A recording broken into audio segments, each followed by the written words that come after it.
दोस्तों सब्सक्राइब कीजिए हमारे यूट्यूब चैनल अफ़ज़ल एलएलबी को और दबाइए बेल आइकॉन अपडेट हर नया वीडियो सबसे पहले देखने के लिए।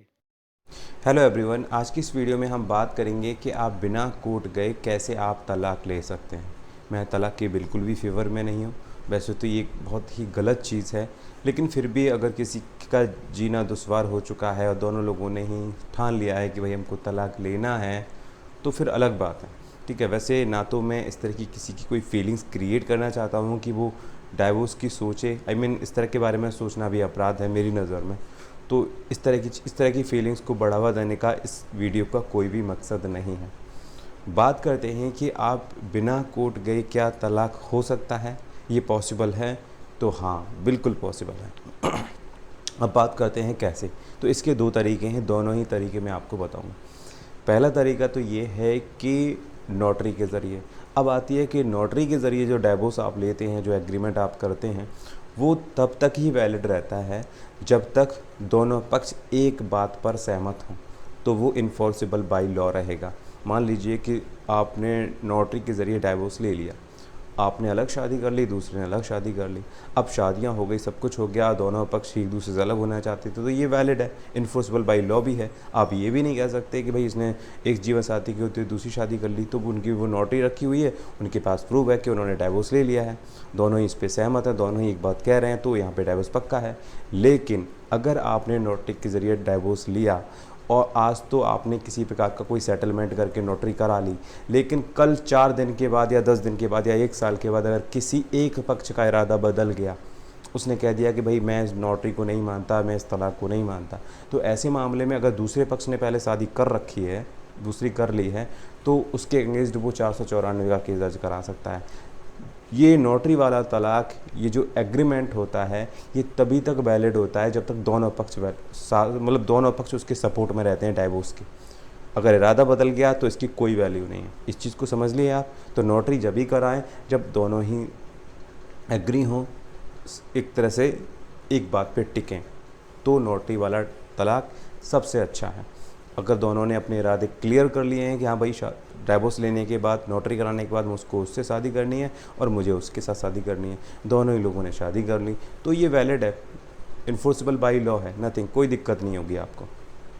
दूसरी बात कि आप अगर कोर्ट से डाइवोर्स लेना चाहते हैं, पक्का डाइवोर्स लेना चाहते हैं, ताकि आगे चल के अगर किसी का कोई इरादा बदलता है तो कोई ऑब्जेक्शन करने की भी सिचुएशन दूसरे पक्ष के पास ना बचे, जो भी कुछ हो क्लियर कट हो, ताकि आगे चल के कोई भी लफड़ा ना हो, उसका भी तरीका है। वो भी आप बिना कोर्ट गए आप डाइवोर्स ले सकते हैं। उसका तरीका क्या है वो मैं आपको बताता हूँ। चाहे आप मुस्लिम हैं, चाहे आप हिंदू हैं, आप बिना कोर्ट गए तलाक ले सकते हैं।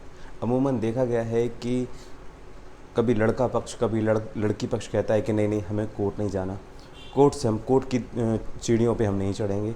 अगर ऐसे ही तलाक मिल जाए और पक्का तलाक मिल जाए, ताकि आगे भविष्य में हमें कोई प्रॉब्लम ना आए, अगर दूसरा पक्ष कोई आपत्ति वगैरह करे हमारी किसी भी एक्टिविटी पर, तो वो सफल ना हो पाए, तो हमें कोई ऐसा पक्का तलाक मिल जाए ताकि आगे चल के कोई भी दिक्कत ना हो। तो ऐसा तलाक पॉसिबल है। अब ऐसे तलाक आप कैसे लेंगे वो मैं आपको बता रहा हूँ। दोनों पक्ष में से अगर दोनों ही पक्ष चाहते हैं कि वो कोर्ट जाना ही नहीं चाहते, तो वो नोटरी करा सकते हैं, क्योंकि आगे चल के वो उन्होंने प्लान ही कर लिया कि उन्हें कोर्ट जाना ही नहीं है, तो जाहिर सी बात है वो कोर्ट नहीं जाएंगे। लेकिन अगर दोनों पक्ष में से कोई एक पक्ष कोर्ट जाना चाहता है, वो चाहता है कि हाँ उसे पक्का तलाक मिलना चाहिए, दूसरा पक्ष मना कर रहा है कि भाई मैं कोर्ट नहीं जाऊँगा, तो ऐसे मामले में जो पक्ष कोर्ट जाना चाहता है वो क्या करेगा, एक डाइवोर्स के ग्राउंड पे, ठीक है, जैसे कि सेक्शन 13 के तहत हिंदू लॉ में है और मुस्लिम लॉ में सेक्शन 2 के अकॉर्डिंग है, ठीक है, तो इसके अकॉर्डिंग एक आधार लेगा, उस आधार पे वो फैमिली कोर्ट में एक वकील की मदद से डाइवोर्स का केस फाइल कर देगा। ठीक है, यहाँ पर क्या है, कोर्ट से जो भी अपोजिशन है, दूसरा पक्ष है, उसको एक नोटिस भेजा जाएगा। अब वो नोटिस को रिसीव कर ले लेकिन कोर्ट में उपस्थित ना हो, जो दूसरा पक्ष है वो कोर्ट आए ही ना, नहीं आएगा तो कोई प्रॉब्लम नहीं होने वाली है। यहाँ पर ये मान लिया जाता है कि दूसरा पक्ष को केस की सारी मालूमात है, वो जानबूझकर कोर्ट नहीं आ रहा है, तो एक समय के बाद 4, 6, 8, 10 महीने जब कोर्ट बेहतर समझता है, तब कोर्ट उस केस में, उस डाइवोर्स के केस में एक्स पार्टी ऑर्डर कर देता है। और एक्स पार्टी ऑर्डर के लगभग, वैसे तो 2 महीने 1.5 महीने के बाद आप शादी वादी कर सकते हैं। मैं आपसे करूँगा आप 3 से या 4 महीने के बाद आप शादी या फिर जो भी आप करना चाहते हैं वो आप कर सकते हैं। उसके बाद जो भी आपका पार्टनर रहा पहले, वो आपके ख़िलाफ़ किसी भी प्रकार का कोई भी केस नहीं कर सकता। हाँ, एक मेंटेनेंस का ज़रूर केस है, वो अगर आप पहले सेटलमेंट कर चुके हैं, ठीक है, तो वो आपको देखना पड़ेगा कि आप पहले सेटलमेंट कर लीजिए, वो बेहतर है। बाद में भी मेंटेनेंस का केस डाइवोर्स के बाद भी किया जा सकता है मेंटेनेंस के लिए। लेकिन ऐसा नहीं है कि अगर आपने कोई शादी कर ली है तो वो आप पे 494 का केस कर देगा, क्योंकि कानूनन आपका डाइवोर्स हो चुका है, पक्का डाइवोर्स हो चुका है, डिग्री आपको मिल चुकी है, ऑर्डर को हुए 3 महीने से अधिक का समय हो चुका है, तो अब आपका कुछ भी नहीं बिगड़ेगा। इस तरह से आप कोर्ट से पक्का डाइवोर्स ले सकते हो। आई मीन डिग्री बन जाती है आपकी डाइवोर्स की, तो ये पक्का रहता है, बाद में कोई भी गुंजाइश नहीं होती कि आप पे कोई केस हो। तो बिल्कुल भी बेफिक्र हो जाइए जब आपको डिग्री मिल जाती है, ठीक है, तो एक समय के बाद आप शादी वगैरह कुछ भी कर सकते हैं। तो दोनों ही तरीके मैंने आपको बता दिए।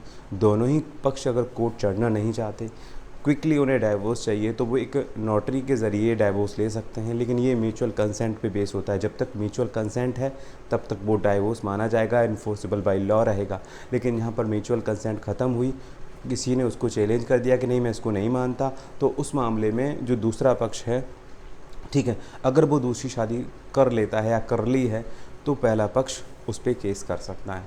तो जो नोटरी वाला है तभी करें जब क्लियरली आप लोग डिसाइड कर चुके हो कि हाँ भाई शादी इस तरह का डाइवोर्स लेने के बाद, नोटरी कराने के बाद मैं फ़लानी जगह शादी कर लूँगा, मैं फ़लानी जगह शादी कर लूँगा, या फिर आपको इतना भरोसा हो कि वो आप पे कोई वो अपनी बात से नहीं पलटेगा, तभी आप नोटरी का डाइवोर्स कराएं।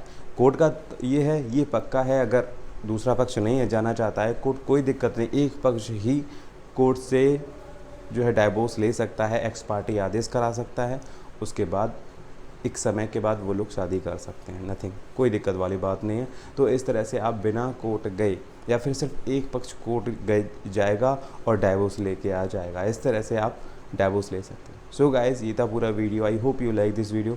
अगर फिर भी कोई कन्फ्यूज़न हो तो आप मुझे कमेंट बॉक्स में लिख सकते हैं। चलिए मिलता हूँ एक नई वीडियो के साथ, तब तक के लिए जय हिंद।